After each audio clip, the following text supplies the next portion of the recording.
IPL హిస్టరీలో most fan base ఉన్నటువంటి CSK last సీజన్లో అయితే 10th ప్లేస్తో సరిపెట్టుకున్నారు. ముఖ్యంగా 4 మ్యాచ్లే గెలిచారు వాళ్ళైతే. సో ఇప్పుడైతే మొత్తం యంగ్ టీమ్తో అయితే వచ్చున్నారు. ముఖ్యంగా వాళ్ళ ప్లేయర్స్ అందరూ కూడా 20-25 బిలో ఉన్నోళ్ళే. వాళ్ళైతే చాలా బాగా ఆడుతున్నారు సీజన్ మొత్తం. ఎక్కడ కూడా విజయ్ హజారే ట్రోఫీ కానీ, నెక్స్ట్ వచ్చేసి సయ్యద్ ముస్తాక్ అలీ ట్రోఫీ కానీ. సో ఇటువంటి టీంతో అయితే ఇక్కడ అద్భుతాలు చేయగలగారేమో ఒకసారి చూద్దాం. ఎందుకంటే లాస్ట్ సీజన్ అయితే పెద్ద దెబ్బ వాళ్ళకి. గైక్వాడ్ మిడిల్లోనే డ్రాప్ అవ్వడం కావచ్చు. నెక్స్ట్ వచ్చేసి ఎవరు కూడా పెద్ద స్కోరర్లు కాదు అక్కడ. ముఖ్యంగా ఆయుష్ మాత్రి ఒక్కడే బాగా ఆడాడు. తర్వాత వచ్చేసి శివం దూబే టాప్ స్కోరర్ వాళ్ళకి. సో అటువంటి బ్యాడ్ సీజన్ తర్వాత అయితే ఈ సీజన్ని చాలా స్ట్రాంగ్గా అయితే కంబ్యాక్ ఇస్తారేమో చూడాలి. ఎందుకంటే టీంని బాగా బిల్డ్ చేసుకున్నారు. ముఖ్యంగా ఇద్దరు యంగ్ ప్లేయర్ల కోసం చాలా డబ్బులు అయితే వెచ్చించారు. వాళ్ళకైతే ఒక్కొక్కరికి 14,20,00,000 అయితే ఇచ్చారు. ఒకరు వచ్చేసి కార్తిక్ శర్మ, ఇంకొకరు వచ్చేసి ప్రశాంత్ వీర్. సో వీళ్ళ గురించి కూడా తెలుసుకుందాం. ముఖ్యంగా వీళ్ళ టీంని ఒకసారి చూసుకుందాం, ఎవరెవరు ఉన్నారు ఈ స్క్వాడ్లో అనేది.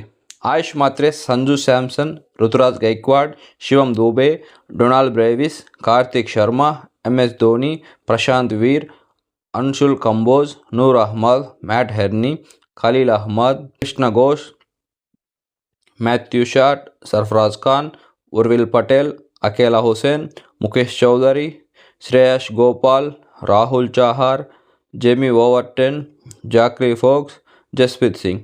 అండ్ రీప్లేస్మెంట్ అదేంటంటే ఎల్ఐస్కి అతను వచ్చేసి Spencer Johnson from Australia, left hand pacer. ఇది కూడా మంచి ఇన్క్లూషనే. చాలా సంవత్సరాలుగా సిఎస్కేకి ఆడిన జడేజా వచ్చేసి ఆర్ఆర్కి ట్రేడ్ అయ్యాడు. ఆర్ఆర్ నుంచి సంజు శాంసన్ వచ్చి సిఎస్కేకి ట్రేడ్ అయ్యాడు.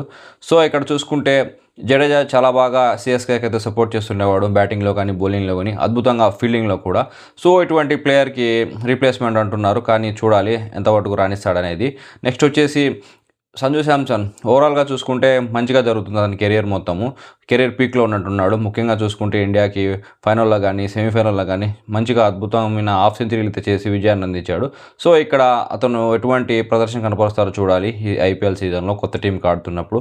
ముఖ్యంగా ధోనికి రీప్లేస్మెంట్ లాగా చూసుకోవాలి. ధోనికి రీప్లేస్మెంట్ వేరే వాళ్ళు అన్నట్టు చూస్తున్నారు, కానీ ఇప్పుడైతే ఖచ్చితంగా ధోనికి రీప్లేస్మెంట్ సంజు శాంసన్. ఎందుకంటే ఇంకొక అరౌండ్ ఒక 5-6 ఇయర్స్ అయితే ఈజీగా ఆడగలుగుతాడు చెన్నైకి. సో ఇక్కడ చూసుకుంటే మొత్తం టీం బాగానే ఉంది, కానీ బౌలింగ్ డిపార్ట్మెంట్ కొంచెం స్ట్రగుల్ అవుతుంది. ఎందుకంటే అంత ఎక్స్పీరియన్స్ ఉన్న బౌలర్లు అయితే లేరు. ముఖ్యంగా ఎల్ఎస్ లాంటి డెత్ బౌలింగ్ చేసే బౌలర్ని అయితే కోల్పోయారు, కానీ అతని రీప్లేస్మెంట్గా అయితే స్పెన్సర్ జాన్సన్ అయితే తీసుకుని వచ్చారు. అతను ఎల్ఎస్ అంత గొప్ప బౌలర్ అయితే కాదు. చూడాలి అతను ఎలా ఉపయోగపడతాడనేది సిఎస్కేకి. ఇక్కడ ఓవరాల్గా మనం చూసుకుంటే ఒక ముగ్గురు ప్లేయర్ల గురించి మాట్లాడుకోవాలి. వాళ్ళు వచ్చేసి ఆయుష్ మాత్రే, నెక్స్ట్ వచ్చేసి కార్తిక్ శర్మ, ఇంకొకటి వచ్చేసి ప్రశాంత్ వీర్. వీళ్ళు ముగ్గురు అయితే చాలా ఇంపార్టెంట్ వీళ్ళకి. ఆయుష్ మాత్రే ఎంత అవసరమో లాస్ట్ సీజన్లో చూపించాడు. 7 మ్యాచెస్ మాత్రమే ఆడి చాలా మంచిగా ఒక హాఫ్ సెంచరీ, 3 30+ స్కోర్స్ చాలా మంచిగా ఆడాడు. అతనైతే 6లు కూడా చాలా మంచిగా కొడుతున్నాడు. ఆర్సీబీ మీద అయితే ఆల్మోస్ట్ ఓడిపించేంత పని అయితే చేశాడు. ఆర్సీబీని 94 కొట్టేసి అవుట్ అయ్యాడు. సో అక్కడ అంత మంచి ఇన్నింగ్స్ అయితే ఆడాడు. సో అటువంటి ఇన్నింగ్స్లు అయితే చాలా అవసరం ఉంటాయి సిఎస్కేకి ఈ సీజను. ఒకసారి మనం వచ్చేసి కార్తిక్ శర్మ అండ్ ప్రశాంత్ వీర్ గురించి మాట్లాడుకుందాం. వాళ్ళు ఎందుకు ఇక్కడ సిఎస్కే తీసుకున్నారు, నెక్స్ట్ వచ్చేసి వాళ్ళ రోల్స్ ఏంటి, వాళ్ళ ప్రైజ్ ఏంటి, వాళ్ళ పాస్ట్ రికార్డ్స్ అవన్నీ ఒకసారి చూసుకుందాము. కార్తిక్ శర్మ పాస్ట్ రికార్డ్స్ చూసుకున్నామంటే అతను వచ్చేసి సయ్యద్ ముస్తాక్ అలీ ట్రోఫీలో అతను 12 మ్యాచ్ల్లో 334 రన్స్ చేశాడు, అది కూడా 162 స్ట్రైక్ రేట్తో. తర్వాత విజయ్ హజారే ట్రోఫీలో వచ్చేసి 9 మ్యాచ్ల్లో 445 రన్స్ అయితే చేశాడు. 2024-25 T20 అండ్ ఓడిఐలో వచ్చేసి టాప్ 6 హిట్టర్స్లో ఇతను కూడా ఒకడు. సో ఇక్కడైతే ఖచ్చితంగా అయితే రీప్లేస్మెంట్ ధోనికి ఇలాగే ఆడాడంటే, ఎందుకంటే స్కోర్స్ బాగా చేస్తున్నాడు, ప్లస్ వచ్చి స్ట్రైక్ రేట్ బాగుంది, 6 హిట్టింగ్ ఎబిలిటీ. సో ధోని ఎలా అయితే పాస్ట్లో ఆడాడో అలాగే ఉంది ఇతని కెరియర్ చూస్తుంటే. సో ఇక్కడి నుంచి అతను ఎలా ఆడతాడు అనేది అతనికి ఉంటుంది. టీంలో ఉంటాడా బయటికి పోతాడా అనేది. ముఖ్యంగా అయితే ప్లేయింగ్ లెవెల్లో ఖచ్చితంగా తీసుకొని వస్తారు. సో నెక్స్ట్ వచ్చేసి ప్రశాంత్ వీర్. ఇతను వచ్చేసి 20 years old.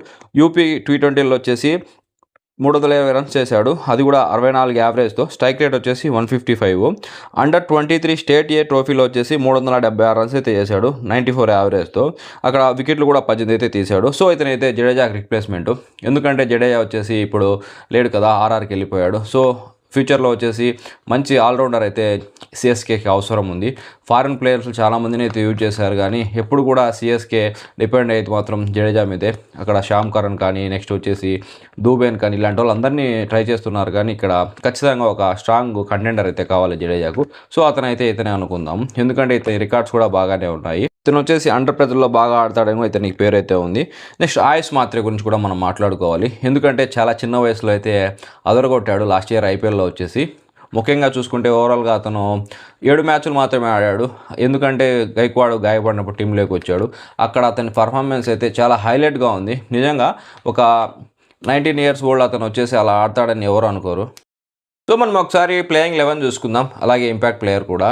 ఎందుకంటే ఇంత పెద్ద టీం ఇక్కడ అందరూ ఆల్రౌండర్స్ ఉన్నారు. తర్వాత యంగ్ ప్లేయర్స్ ఉన్నారు. సో ఎవరెలా వస్తారనేది వాళ్ళ ఫస్ట్ మ్యాచ్‌కి ఏ విధంగా టీం ఉంటుందని ఒకసారి అయితే చూసుకుందాం.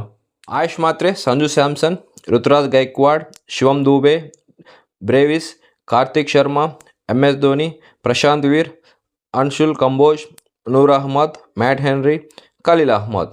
సో ఈ విధంగా రావచ్చు. కార్తిక్ శర్మ అండ్ ప్రశాంత్ వీర్ల కంటే చిన్నోడు ఆయుష్ మాత్రే, 18 ఇయర్స్ ఓల్డ్. ఎంత బాగా అంటే లాస్ట్ సీజన్ నిజంగా అంత మంచి ఆట ఆడాడు. బెంగళూరు మీద అయితే 94 ఆ ఇన్నింగ్స్ అయితే ఎప్పటికీ మర్చిపోలేము. ఆల్మోస్ట్ బెంగళూరు అయితే ఓడిపించేంత పని చేశాడు. 2 రన్స్ అయితే సిఎస్కే ఓడిపోయింది. సో ఇతనైతే ఈ సీజన్ చాలా బాగా రాణిస్తాడని నేను అనుకుంటున్నాను. ఎందుకంటే అతని కాన్ఫిడెన్స్ పీక్స్‌లో ఉంటుంది. 7 మ్యాచెస్‌లో అంత మంచి రికార్డులు అయితే నెలకొల్పాడు. ముఖ్యంగా అతను వచ్చేసి ఒక హాఫ్ సెంచరీ కూడా అదే బెంగళూరు మీద చాలా మంచి ఇన్నింగ్స్. నెక్స్ట్ వచ్చేసి 330+ స్కోర్స్ అయితే చేశాడు. సో ఓవరాల్‌గా చాలా మంచి ఆట ఆడాడు. ఇతను కూడా చాలా ఇంపార్టెంట్ ప్లేయర్ సిఎస్కేకి. ఈ ముగ్గురు యంగ్ ప్లేయర్స్ ఎలా ఆడతారనేది మొత్తం సిఎస్కే మీద ఆధారపడి ఉంటుంది. ఎందుకంటే వాళ్ళకు ఛాన్స్‌లు ఇవ్వడం కావచ్చు, ఒకవేళ ఫెయిల్ అయినా కానీ. సో అటు మంచి ఛాన్స్‌లు ఇచ్చి వాళ్ళనైతే ఆడిపించారనుకోండి. ఒకవేళ ఈ సీజన్ ఫెయిల్ అయినా కానీ నెక్స్ట్ సీజన్‌కి అయితే మంచిగా వాళ్ళు రాట్ వెళ్తారు. లేదు 1 or 2 మ్యాచెస్ ఆడిపించి వీళ్ళు సరిగా ఆడలేదు అన్నట్టయితే మార్చారనుకోండి, అక్కడ యూజ్ లేదు అంత డబ్బులు పెట్టి. చూసాం కదా, గైక్వాడ్ కూడా స్టార్టింగ్ స్టేజ్‌లో అలాగే ఉన్నాడు. కానీ ఇప్పుడైతే కెప్టెన్ అయ్యాడు. సో అక్కడ గైక్వాడ్ ప్లస్ ఇంకొక ప్లేయర్ కూడా ఒకటే స్టేజ్‌లో వచ్చారు. కానీ గైక్వాడ్‌కి మంచి ఎక్స్పీరియన్స్ అవన్నీ వచ్చాయి. కారణం ఏంటంటే అతన్ని కరెక్ట్‌గా అన్ని మ్యాచ్‌లు ఆడిపిస్తూ వచ్చాడు ధోని.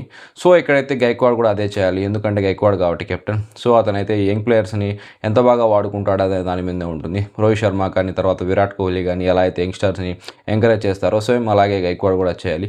గైక్వాడ్ కూడా ఈ ఐపీఎల్ చాలా ఇంపార్టెంట్ అతని కెరియర్‌లో. ఎందుకంటే ఒక కెప్టెన్ గాను, నెక్స్ట్ వచ్చేసి ఒక ప్లేయర్ గాను.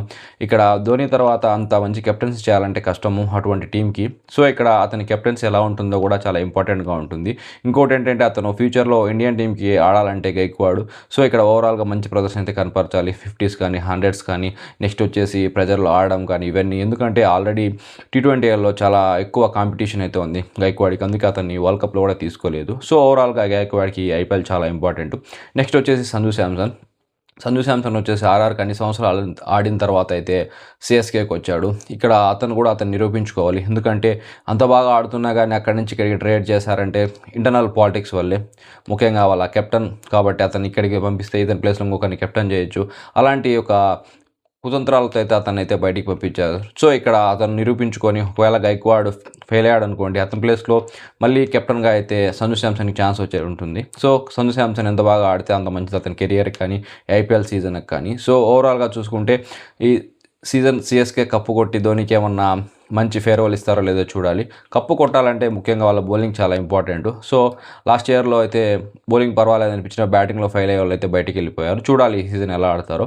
సో మీరేమనుకున్నారో కామెంట్ చేయండి. ఈసారి చెన్నై కప్పు కొడుతుందా లేదా? Thanks for watching this video.